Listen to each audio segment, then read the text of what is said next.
Where did your journey start and how did you start it? And what is it that inspired you to start this journey in solid waste management? So let's hear it from you. A warm welcome again, and let's hear it from you. Thank you. I need to go back a bit in history. From Vedic times till the 1970s or early 1980s, solid waste was never a problem. The only solid waste that came out of a home was from the kitchen. Certainly during the 20th century, which I know about, farmers were fighting over this resource to collect and take to their fields for composting. So in Goa, that's the only place I know where there was an actual door-to-door collection of waste, which we now advocate. A bullock cart would go around from bungalow to bungalow and take the kitchen waste for the day and carry it from all the houses to their fields for composting. In Bangalore, there were cement rings, as so many cities of India had, or all of India's cities. Remind us which year this was in? Until the late 70s and even into the early 80s. I mean, the cement rings continued perhaps till 2000 even, or beyond. There may still be cities having that. So citizens would go and themselves or send their cooks or whoever to go and dump the food waste into these rings. Cows would go and stick their nose in and eat what they could. So would dogs and other animals. And sometimes even poor humans, snatching some leftover bread slices or things like that. And the farmers bringing their bullock cart load of fruit or vegetables to the wholesale auction market at 4 in the morning would unload, and then they would go around to these ring bins and empty all that wet waste into their bullock carts to take back to their farms for composting. They would actually fight over the right, the taker to particular bins in particular streets because it was such a valued resource. Then 2-3 things converged to stop this. One was the Green Revolution and urea subsidy, which said you just take a bag of fertilizer on the back of your cycle, sprinkle it for an hour in your field, and you're done home. Instead of a bullock cart unloading heap by heap in your acre of land and then spreading it with labor and then tilling it in.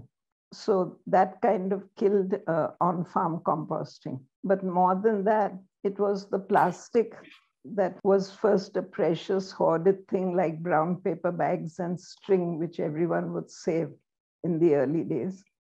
When the plastic bags became not so treasured and common enough to be discarded, it was thrown into the food waste. So when the farmers took this out of the cement rings back to their fields and spread it, the plastic would blanket the fields progressively. So the rain couldn't go in and the seeds couldn't sprout through, and the fields became infertile wherever they were covered with plastic. So they just stopped collecting city waste. And suddenly, overnight, solid waste became an urban problem, which it never was for millennia, forget centuries, something like that.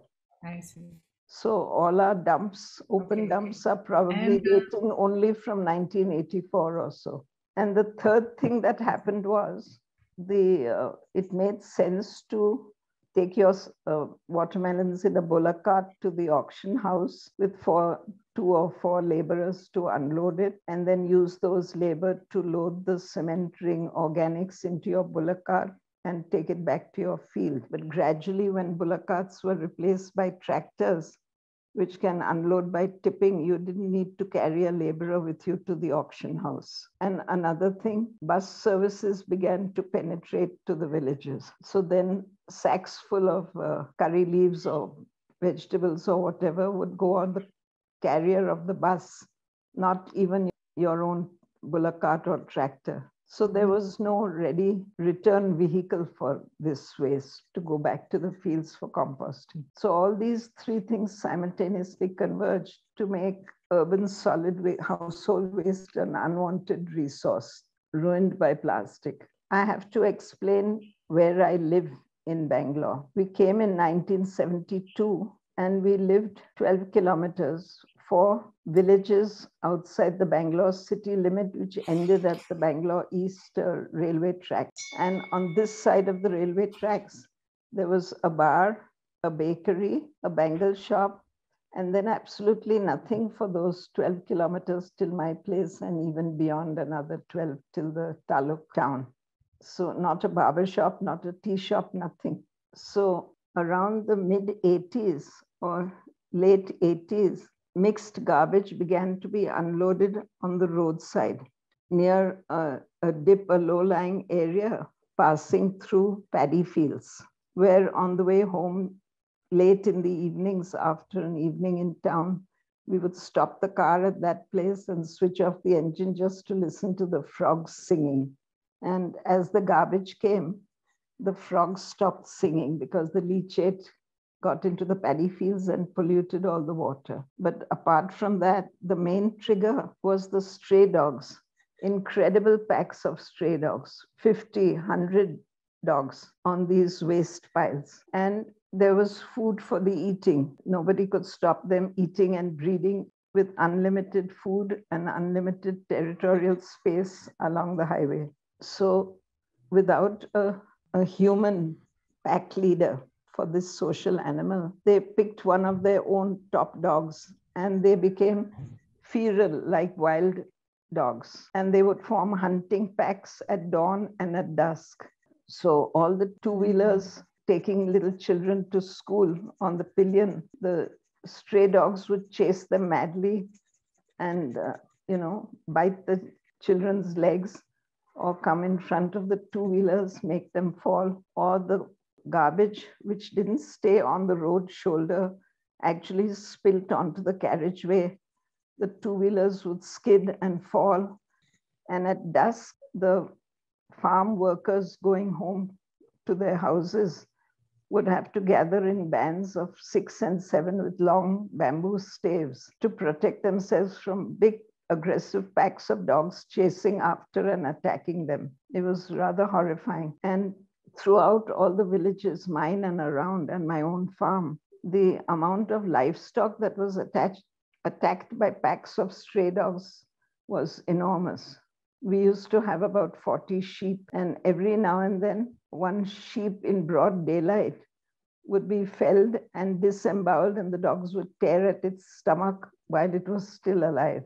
We had a dozen geese, and every now and then a goose wing would come off or its neck would be broken before someone would drive off the dogs. There was a villager in a nearby farm who came and asked my husband, if you have a dog, can you come and shoot the stray dogs? I had tied my young calf to a jawar stalk while I was weeding nearby. And 2 dogs came and grabbed its front and back legs and dragged it off. And I threw cloths at the dogs to drive them off, but by the time I got to it, it was dead. And that's a huge economic loss. The Bible college next door, they reported so many pet cats killed, even their domestic pet dogs attacked and fought with by the stray dogs. They are uncontrollably fierce when they become a pack. And these lorries would wind their way, not just along the highway, then they would drive off because the highway, all the shoulders would be full from the previous weeks or months' dumpings. So then they would branch off a little onto a side road into somebody's field and unload. And of course, in the daytime, some farmers would object. So this would all happen at night. And even if the villagers stayed up and tried to catch the lorries or beat up the driver, it didn't really stop the problem. It was too overwhelming. I wrote to the Bangalore Municipal Corporation, to the commissioner, and so on, 2, 3, 4 letters that, please stop dumping on our road. A lorry number so-and-so was caught in this one's field, whatever. Nothing ever happened. Then I went to the sarpanches, the chiefs of 12 villages around me, saying, all of us, all of you are suffering. Here is a common, appeal circular that I've drafted from all the village heads. Please sign it. So they looked at me pityingly and said, you're a nice, kind person, so we'll do it. But it's absolutely useless because this is being done by the government, by City Hall. You can't fight it. So they had no hope, and they never raised their own voices because they felt it was futile, and they felt my effort was futile. Then there was a wedding on our road, which the Chief Justice was going to attend. So when I came to know of that, there was no internet or anything in those days. So I sent 4 telegrams to the registrar of the High Court, the Chief Secretary, the Municipal Commissioner, I think the Urban Development Department, like that, saying CJI visiting Kothanur, my village, on such a date. Please remove garbage collected at kilometer stone number 11. And after a few days, someone, an official, and I just signed it Patel. So someone showed up at my door and said, are you Patel? Did you send telegrams? I said, yes. He said, I inquired in the village with the village Patel, means headman, not elected, but traditional headman. And they said, oh, it must be Patelama, go there to that farm. So he came and he said, what's your problem? I said, there's all this dumping of garbage, which is causing two-wheeler accidents, incredible problems with stray dogs and this and that. So he said, oh, Mrs. Patel, why are you worried? Magdi Road is very much worse than yours. So I said, excuse me, who are you? He said, I'm the head of solid waste management in the BMC. And I said, that's your answer, that I should be grateful I'm not as bad as somewhere else. What's your problem? So he said there was a Binny Mill quarry in the middle of town, and we used to chuck all the garbage into that after the farmers stopped collecting it. Now the Binny Mill quarry is full and we have nowhere to dump. So I said, so why don't you ask for another place? He said, we've written so many letters. I said, to whom? And he said, come to the office. I'll show you 3 files where we have asked repeatedly for a place to dump. I said, would you like me to help you? He said, sure, come, I'll show you.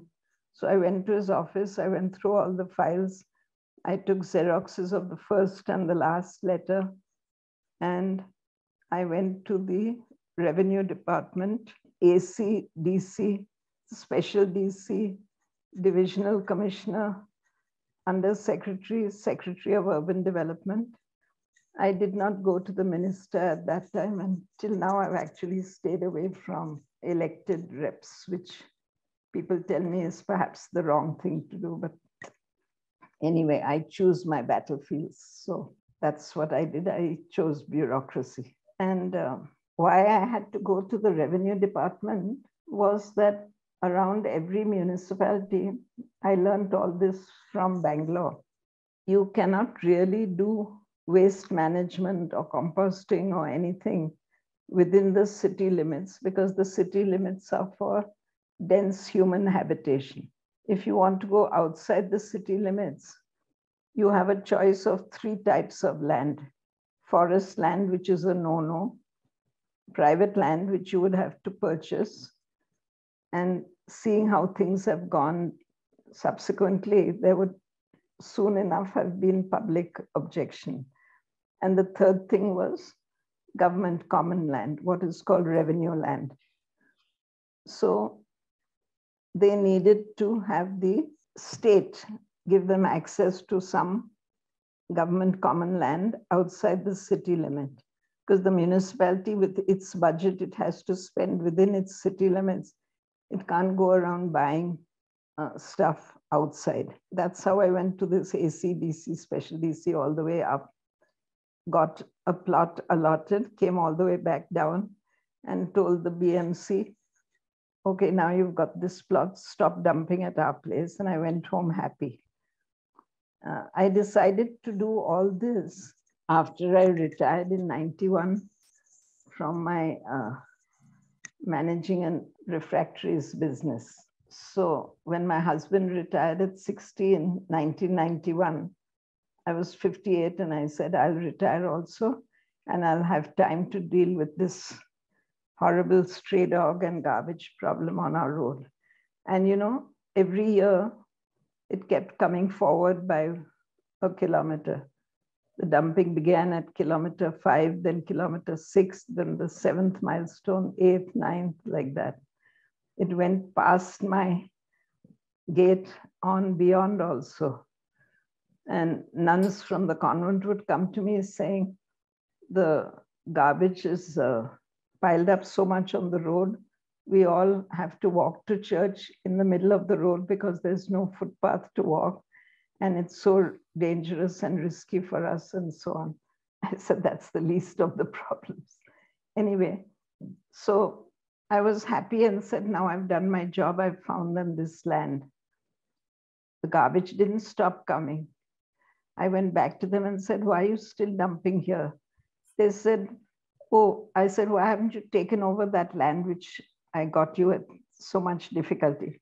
They said, oh, the neighbors object. And so quietly, they just didn't do anything about it and continued to use the highway, no man's land. And while this was going on, in probably from the middle of 91, I started to spend my time doing all this. In 93, the BBMP told somebody who had come from Chennai, from Exnora, a group which stands for Excellent Novel Radical. Your listeners may have heard about it. This was founded by M.B. Nirmal, a banker. He went with a group of a dozen bankers to Hong Kong on a study tour. So while all the other bankers went shopping and sightseeing, he kept looking around and studying and wondering, how come the city is so clean? How come my Chennai is so filthy? What are they doing? What can we do? And he found that they are doing doorstep collections. So the streets are not used as a transit point for waste. He also found that they were separating their wet and dry waste. So he came back to Chennai and studied the city system, found waste pickers truffling in the dustbins to pick out food to feed them and educate their families. And he told them, I will organize you if you will cooperate. I will give you uniforms and badges. I will call you street beautifiers. And then he started with one locality, invited actors and cricketers to come for a Mohalla meeting or something like that. And having attracted everyone to this famous person, he would then take over and talk about the waste issue, and told all these people that, all these people are surviving off your mixed garbage. We can solve many problems at one stroke if you will just keep your waste inside your houses. They will come to you every day at a fixed time and you give it to them, and give it to them with the wet and dry waste separate, so that the dry waste which they need for recycling and selling will not be soiled by the wet food waste. So it began to make a difference. And he did another wonderful idea, which I think every city should adopt. He held a Rangoli competition for that whole community and said, everyone do Rangoli from one end of their street wall to the other corner. So obviously they had to clean their street and their drain before they could do the Rangoli. And when everyone suddenly saw it, so decorated spick and span, nobody wanted to chuck again and pollute. They don't usually pollute a clean stretch. They look for a dirty spot to chuck, even today. And Nirmal proudly mentioned one story that a young lady came home from a Delhi job, told the rickshawala, turn right at the dustbin. By that time, Nirmal had removed the dustbin from the road when he got this doorstep collection. They went along and they couldn't find the dustbin, and the girl couldn't find her home for some time. It was so transformed. So Nirmal had a number 2 in Exnora. He founded this NGO called Excellent. Nirmal in Exnora, this NGO called Excellent Novel Radical. He had a number 2 called Captain J.S. Velu, who was very dynamic, enthusiastic, and everything. And he sent off Velu for 1 year to Vijayawada on some Dutch grant to set up a pilot cleanup community or ward in Vijayawada.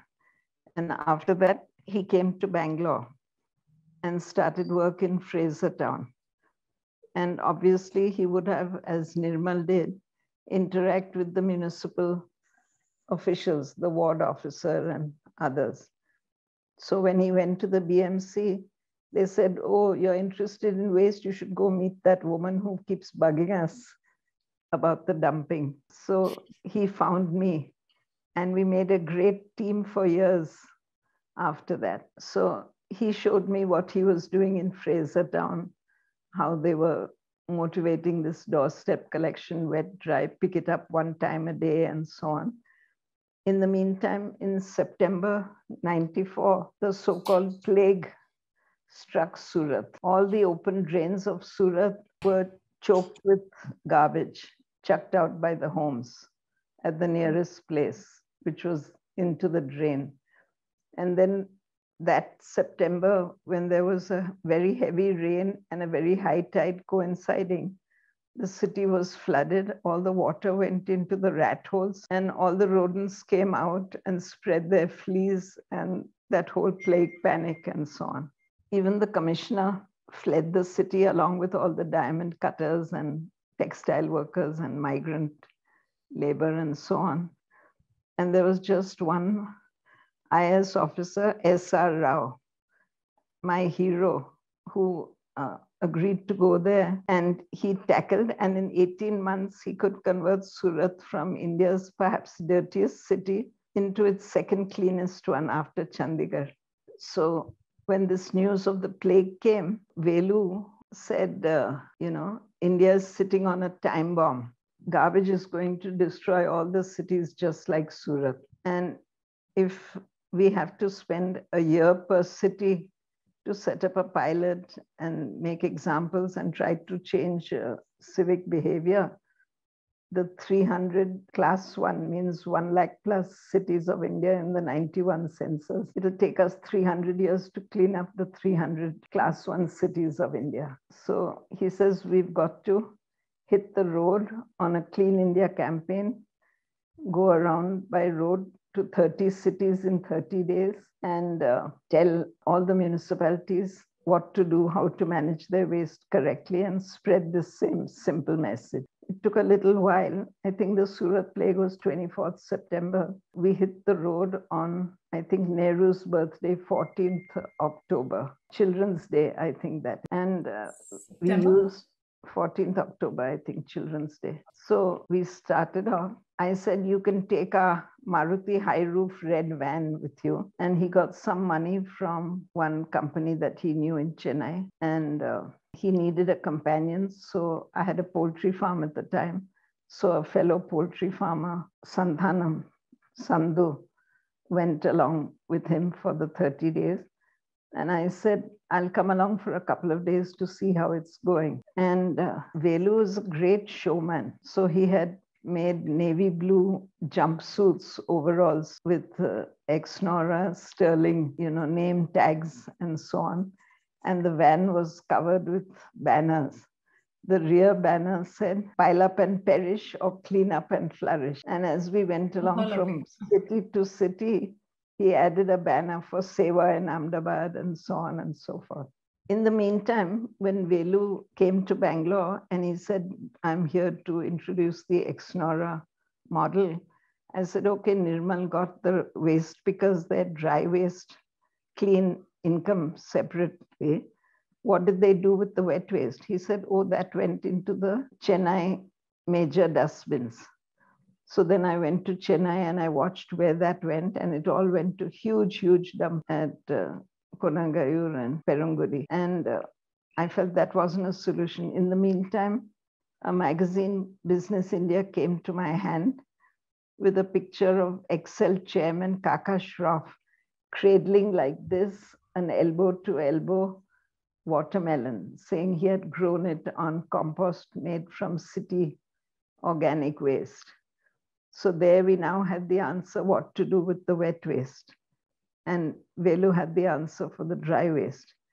So I said, I'll come along and we'll spread the message. So we would, for those years from 91 to 94, I don't know how many hours I spent sitting in that 3 to 5 p.m. visitors slot outside the commissioner's office with a Reader's Digest or something to pass the time till I could get 5 minutes and be called in.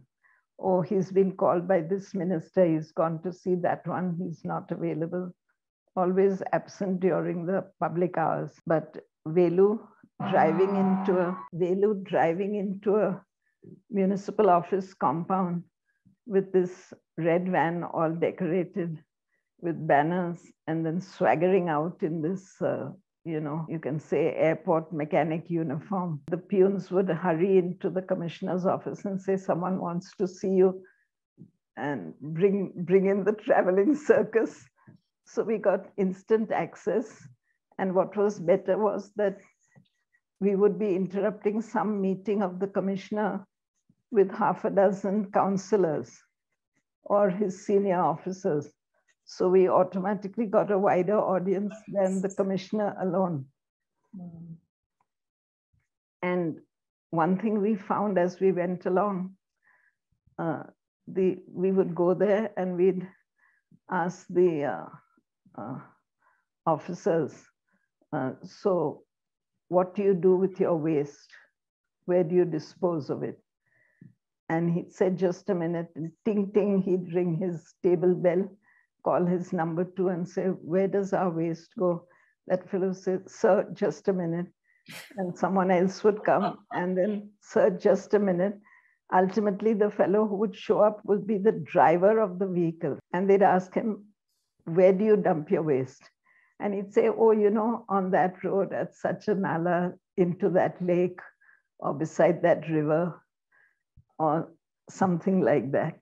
Such was the investment of the municipality at that point of time in the solid waste management of their city, right? Well, you see, the investment in terms of time, interest. No, the problem is that solid waste for millennia was never anybody's problem. It was only sewage, liquid waste, for which the British had acres of grass farms, growing grass for their dairies, military dairies and others. And solid waste, if it was a wanted resource by farmers, where was it ever a problem for the municipality? This was a problem that was only about 5-10 years old for them. Yeah. So, but even in those 5-10 years, they hadn't really, started, observing it or making much of the problem. Nobody knew what to do with it. What to do with it. The usual NIMBY, get it out of my sight, out of my limits. So if a house would chuck its waste across the road in front of their neighbor's wall, and the neighbors would chuck it in front of their wall, the city would do the same thing, chuck it outside the city limits. And obviously, a farmer or a village would not allow it. So if there was a highway, this is public land, the road is made and the government moves on, and nobody controls the land use of a road shoulder. The carriageway is covered with traffic, so you can't dump in the middle of the road, or they would, but the road shoulders were absolute no man's land with no guardian, no ownership. So when we went on this trip to the 30 cities in 30 days, we found outside every city, 5 kilometers before Ludhiana, the garbage would begin. We'd know that it's 5 kilometers to the city limit.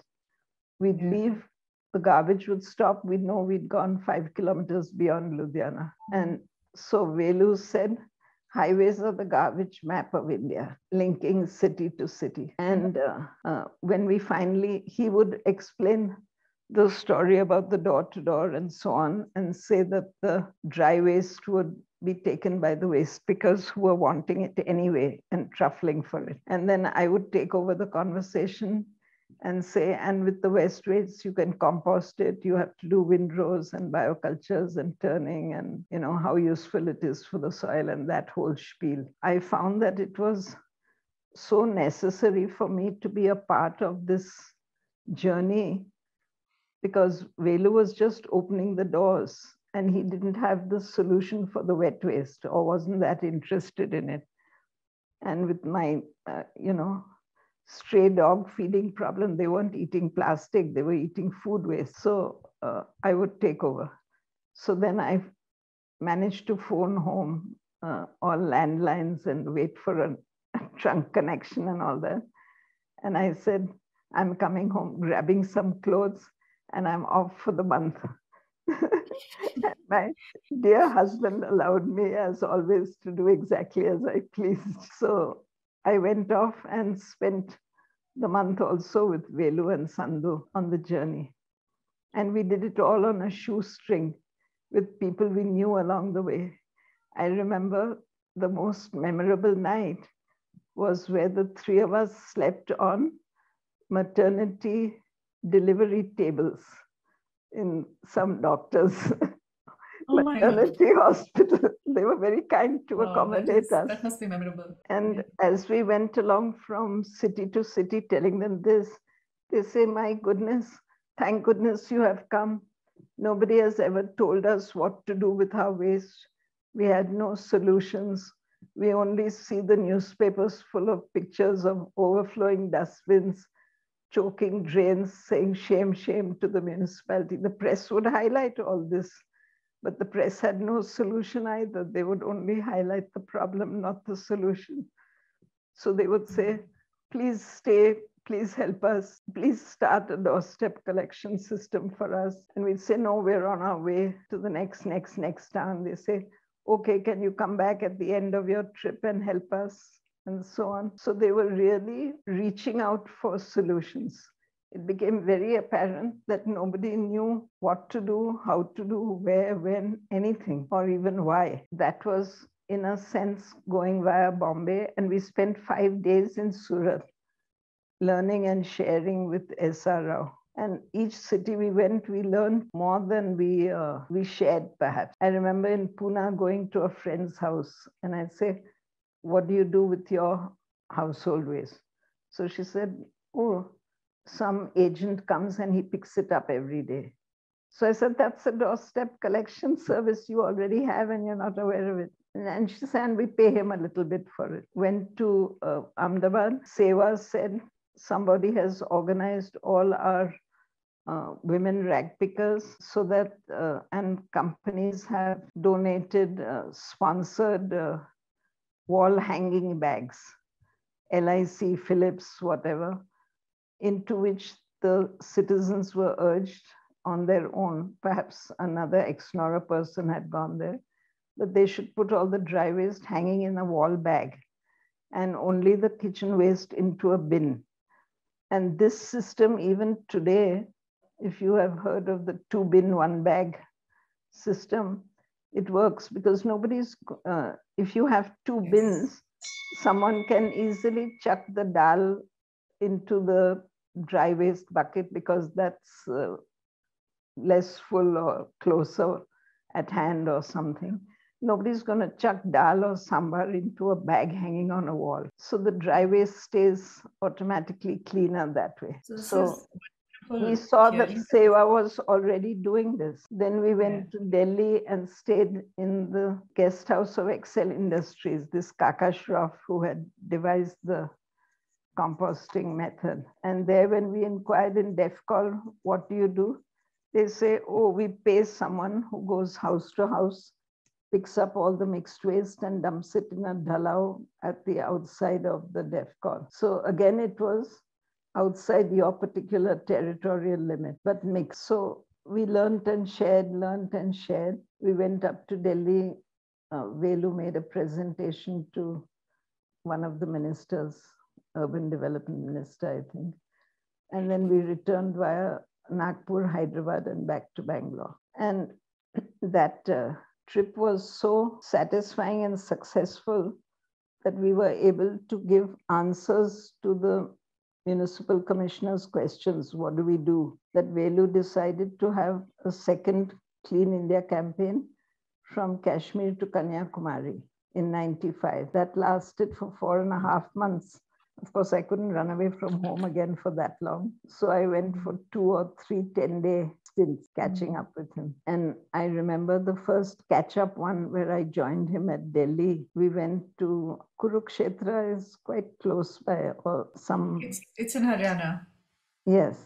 Yeah. So we went there and said, who's the municipal head? So they said, it's a lady. There was reservation, presumably, at that time. So we went to the lady's house. She wouldn't appear or, stood and wouldn't talk. And her husband sat and answered all our questions. This is typical, I think, for all women sarpanches and councillors in the early days. Perhaps so now. Still quite prevalent, I would say. Yeah. Perhaps more so in North India than South, I don't know. So we see it in Haryana. Then we asked that, what is your major problem with waste? The answer was brooms. We don't have money for brooms. So we sort of smote our brow and said, forget the small towns, we'll have to hit the bigger ones. If the small ones have such a micro problem, that's beyond us to deal with. So there was so much learning on these journeys. This is, it's very interesting to hear what was like 40 years ago. I mean, when you're narrating 84. 94. 94 was the first one? Yeah, 28 years ago. 30 years from when I began with Bangalore, saying, why aren't you finding another place? And some unsung heroes in Mr. Nirmal, Velu, S.R. Rao, who we see later, they feature in your poetry. And I think at some point of time, we would love to have our audience listen to the poetry which you have coined to honor these heroes who have been your partners. I have to tell you, the poem I wrote about Velu was, after this whole trip was over, I realized what a full-blown bipolar manic depressive person he was. And all this, we can go across the country and teach everyone how to clean up their waste. I was still struggling. I would never have gone beyond the boundaries of Bangalore or even my North Bangalore area. And it needed a maniac, literally, to dream big. Yeah, really. And to pull, also to identify and pull energy like yours, with him as a partner to be able to I was absolutely sucked in by his dream, sucked in. Yeah, you're a dreamer in a lot of ways. You know that. You love your dreams. No, but I must tell you the difficulty we had in 94. That was the time that all the telephone numbers from 6-digit were becoming 7-digit with a 2 added in front. Yeah. And some changes in the numbers. So the time between the Surat plague, September 24th, and our takeoff on 14th, Velu and I don't know how many midnight hours we spent plotting what would be our route, how many kilometers would it be. It was difficult even to find how far is it from A to B. We'd use railway timetables for the distance from one city to another, and then writing a letter to the commissioners, trying to find out their phone numbers to say we are coming on this date. We thought we'd set up advance appointments. This didn't work. And with all the numbers changed, even the few numbers that we had got from friends in those cities, can you get us the commissioner's number and write to us and so on, they were all changed. So what I would do at town A, I would dial the 197 or was it 198 of the next city and say, can you give me the commissioner's number? And then try to dial from there. And then from B, call the 197 of the next C city and ask for that number and so on. After a little while, we found cold calling was just as effective. It didn't make that much difference whether they were expecting us or not. And with Velu's manic swagger, just barging into the commissioner's office, three of us. So it was a great experience. It's amazing how you've been not only been able to grow beyond your street to the city and look pan-India all in a span of, say, 10 years. So this is so inspiring and very, very inspiring. We look forward to hearing more from you in the sessions to come. And thank you so much. Thank you for your time. Thank you. Bye.